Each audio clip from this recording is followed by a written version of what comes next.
In this problem, we're talking about the Earth Policy Institute and its data on global average temperature as a function of time, where time is in the number of years since 1955. We're asked to use the definition of the derivative to find the derivative when t equals 0 in part A, and then to explain the meaning of this answer with appropriate units. What I always like to do first is define my variables. So I know the output, which is the g, which depends on t in this case, is the average temperature in degrees Fahrenheit. So I know that those are my units for the output. T is in years, so that means anytime I do a change in output over change in input, my units are going to have to be in degrees Fahrenheit per year. Okay, so which is consistent with what we're saying. What we're trying to show is that temperatures are actually increasing, so the rate of change should be positive.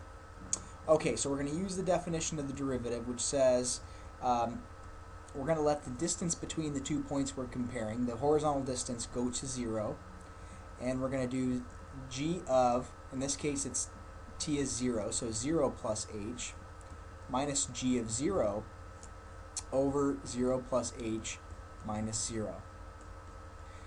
So denominator will just become h, and the top we need to work on, so we'll find g of 0.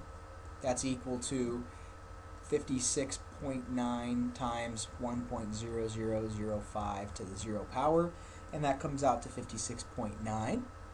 And now we'll do the one that we like the least, which is g of 0 plus h. Now this reduces down. 0 plus h is just h, so we actually don't need to go through all that work. We just really need to substitute h in place of anywhere we see an input variable.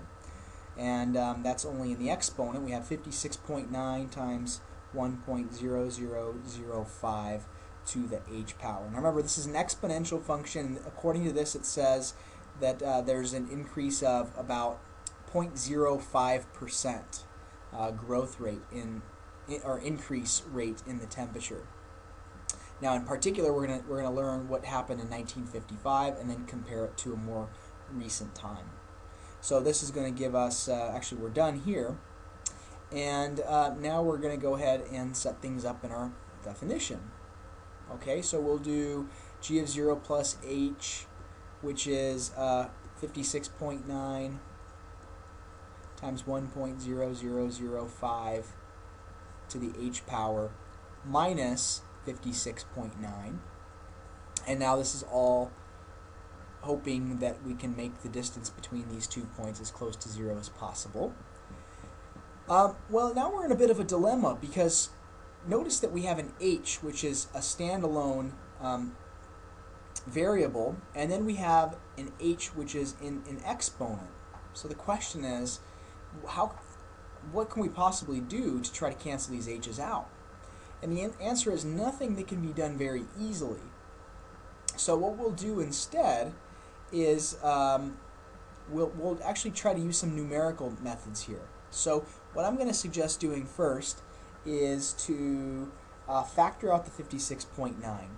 So I'm going to pull out a 56.9, and that leaves me with a big parenthesis here, 1.0005 to the h power minus 1, because we're going to factor out a 56.9 from here and from here, and then we're going to have that all over h.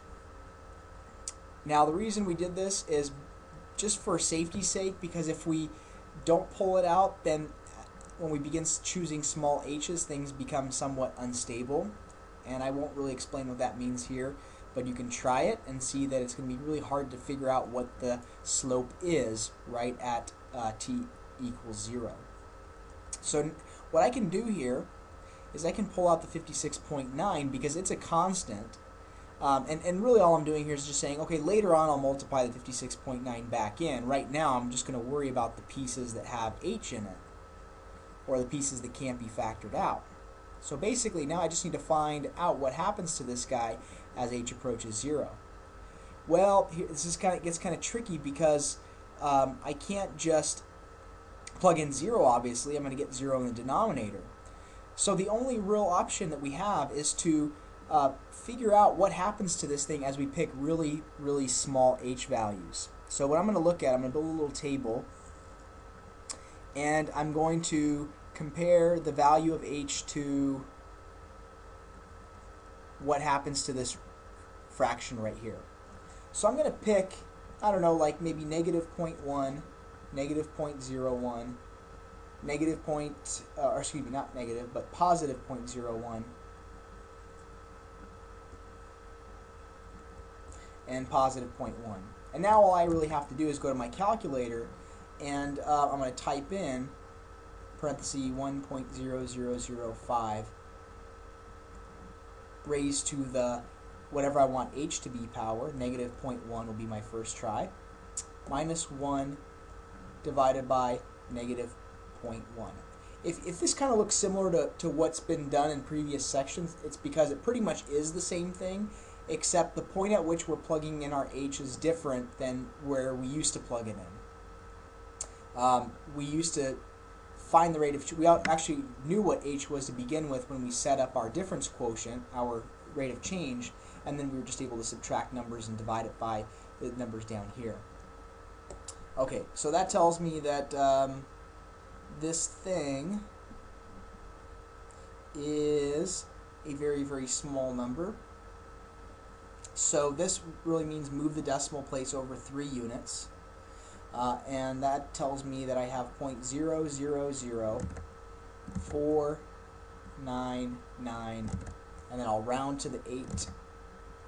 So I have 0.004999. Now if I choose negative 0.01, so now I'm just going to go in here and change my h to negative 0.01.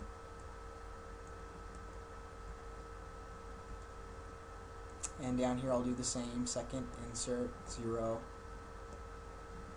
And I get a number that's still pretty close to that, 0.004999. Now notice that it does start to change after the third decimal place, but I'm still going to end up writing down 0.004999. Now I'll do the same thing, but I'll do it for positive 0.01 to see what the slope looks like on the opposite side. And it's still around 0.004999. Gosh, well, it looks like this whole thing right here seems to be pretty close to around 0.000499. And now what I've got to do, so basically, even though I really haven't plugged in 0 for h, I've started to realize what it seems to be around if I could possibly plug in 0 for h. And now all I have to do is, well, that's what I'm claiming is the limiting value of this fraction here. And now I just need to multiply 0.000499 by 56.9. And the reason I have to do that is because my slope is actually this whole thing. I just factored out part of my slope. And it tells me that the rate of change is about 0.0284. Okay, so again, recap, we set up the rate of change. We noticed that this was not a polynomial, that this was actually an exponential equation, so I couldn't cancel out the h's. So what did I do? I got it to a form where now I could just build a little table of h's, figure out what seems to be happening to this fraction around 0, around h equals 0, and then I kind of say, well, it looks to be about 0.000499. Multiply my 56.9 back in, and I get the rate of change, or the derivative, at t equals 0. So this is degrees Fahrenheit per year, increasing in 1955, I believe. Yeah, 1955. So this is just telling me that, hey, in 1955, based on my model, I was already projected to have my temperature increase by about just roughly 3/100ths of a degree every year. While that doesn't seem like a lot, if you think about this across 100 years, that's a total of 3 degrees Fahrenheit increase in the average temperature. So that actually can be quite a bit. But we, of course, want to compare that to what's happening 53 years later, which is in 2008. So we're going to do the same thing, except now we're going to do it for the value of 53. So I'm going to have, let's see, what notation did we use? I think we had C, or G, excuse me. We had G of 53 plus H minus G of 53 divided by 53 plus H minus 53. As usual, 53s will cancel. I have to find G of 53. And need to go back and figure out what our equation was. Our equation was 56.9 times 1.0005 raised to the t power. Well, in this case we're saying t is 53, and that comes out to 58.4. We don't need to round here very much. It's just when we're picking small values of h, that's where rounding really counts. G of 53 plus h, well, what's that going to look like? Well, that's going to be this equation, 56.9 times 1.0005 raised not to the t power, but to the 53 plus h power. Okay, and now when I set things up, I'm going to have the limit going back from this line here as h approaches 0 of g of 53 plus h, which is this guy, to the 53 plus h, minus g of 53, which is 58.4, all over h. Okay, well, let's just go ahead and try and see. Gosh, you know, that seems like we could factor stuff out again, but the problem is this is a 56.9, this is a 58.4, so I can't really factor out a 56.9, and I can't really factor out a 58.4. So let's just try to pick small values of h and see if we can get a limiting slope on this whole expression. So I'm going to enter the whole thing in, and I'm going to raise it to the power of 53 plus h. And let's just do our h values again as negative 0.1, negative 0.01, positive 0.01, and positive 0.1. And then see what happens to this thing here, this whole mess. Okay, so I'm going to first try it with negative 0.1. So close the exponent, subtract away 58.4, and divide it by my h, which right now is negative 0.1. I hit enter, and I notice that that's negative 0.24. Okay, so I'll write that down, and I'll get a few more decimal places in there just for kicks. And I'll do the same thing, but I'll do it with negative 0.01. Second insert, put in a 0. And second insert, put in a 0. And I will go ahead and hit enter. And now I get something pretty bizarre, which is negative 2.7328. So, okay, well, it doesn't seem like it's really a stable value. It seems like it jumped quite a bit, but let's go ahead and test it on the other side. Maybe we'll notice that it's supposed to be around negative 3 or so. So all I'm going to do now is delete my negative sign.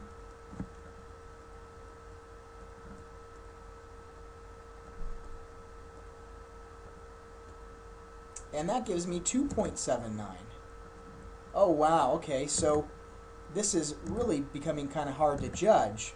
Well, how else? Because I might guess a value that's in between this guy and this guy like we usually do, but what do I guess? Do I guess 0? Do I guess 1? Do I guess -1? I mean, there's a whole lot of stuff going on in here. One thing I can do is just start to choose smaller values of h until I start to see something a little bit more predictable. So let's try that. So let's just say I choose h, and then I look at the rate of change over here. And let's choose some smaller values, like -0.001, -0.0001, +0.0001, and +0.001. So now we're on a very, very fine scale. We usually don't go this close, but we're not really able to tell what the rate of change is supposed to be. So I'm going to come in here, I'm going to change this guy to an extra 0. Maybe we'll just start from the positive numbers and then work towards the negative. And wow, okay, so now things are really seeming to be kind of unstable. I get 27.649 over here. And let's see what happens if I get a negative number. So I'm going to put an extra 0 in here.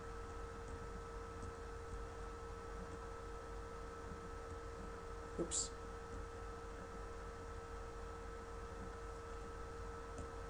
We have to put a 0 here too. Oh my gosh, I get 276.22. So what's happening here? It seems like I need to do something to this equation to figure out why these instabilities are taking place. And if I do the same thing but from the negative side, I'm going to notice that this is still pretty unstable. And what I mean by unstable is it doesn't seem like we're approaching any recognizable slope. It just sort of seems like the slopes are bouncing around, and that's not really what should be happening because these functions all behave kind of nicely. And now I get -276.22. So you can see something really bizarre is taking place. So let's jump back for a second. We have this equation, 56.9 times 1.0005 to the 53 plus h. And I have minus 58.4. Okay, now what I'm suggesting is that we try to do the same thing that we did before. Trying to factor something out seems to give us an answer. It did at least before. So we'll notice that this isn't the same as this guy right here. So here's what I'll do. I'm going to use a property of exponents.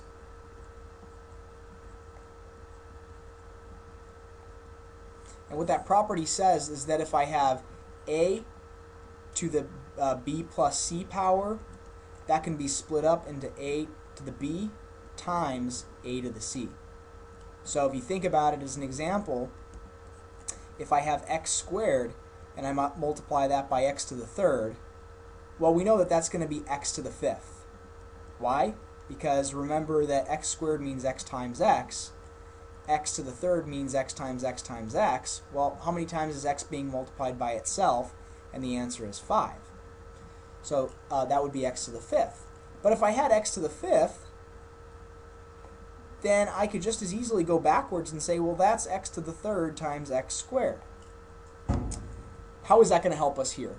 Well, it's going to help us because we're actually going to be able to break this big exponent down a little bit. So 1.0005 to the 53 plus h is equal to, by this property right here, 1.0005 to the 53rd times 1.0005 to the h.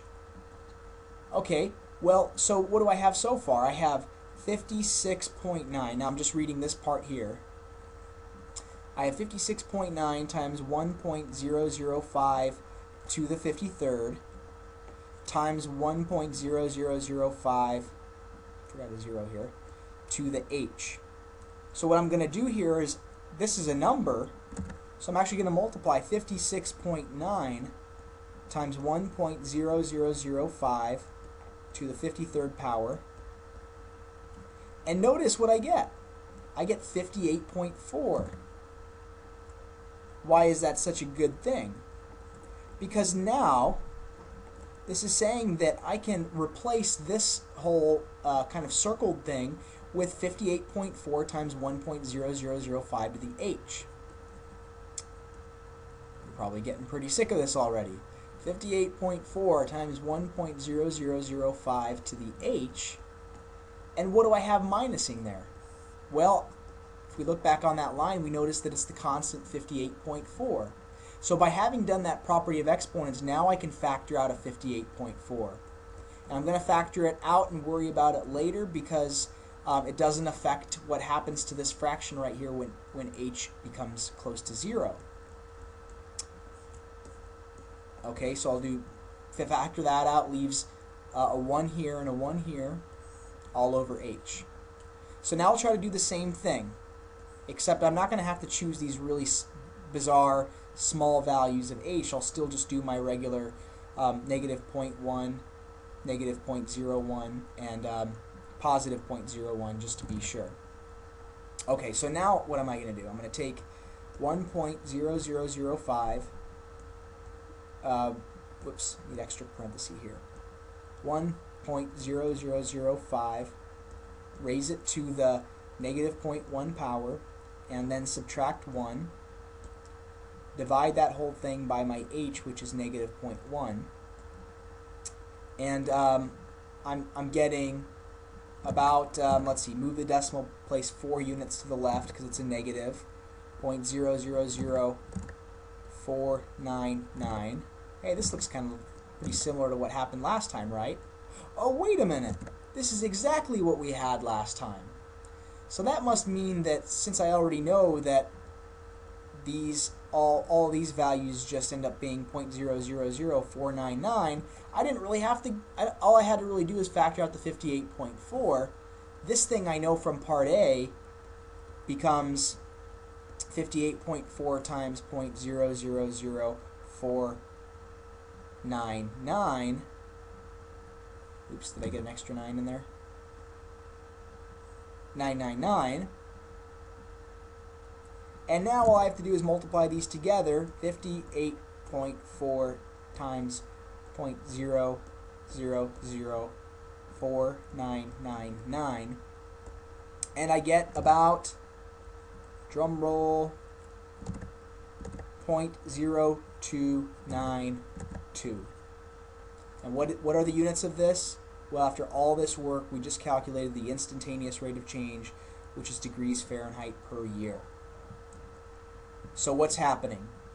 Well, in 2008, temperatures are increasing at a rate of 0.0292 degrees Fahrenheit per year. Now we're asked to compare this to what happened in 1955. In 1955, we found out that the rate of change was 0.0284 degrees Fahrenheit per year. And now we're finding out that that rate of change is 0.0292 degrees Fahrenheit per year. So the rate at which temperatures are increasing is now faster, which does indeed, if you think about it, tell us that there's a slight problem, because now average temperatures are rising faster than originally predicted, and that could be bad news for lots of things like crops and anything that depends heavily on temperature and climate. So it can be a problem. So that is it. That's a lot of work, and obviously we have shorter ways of doing this, but this is just to think about some of the techniques that are available to us and the different tools that we've used in the past that come back and help us out now in times of need.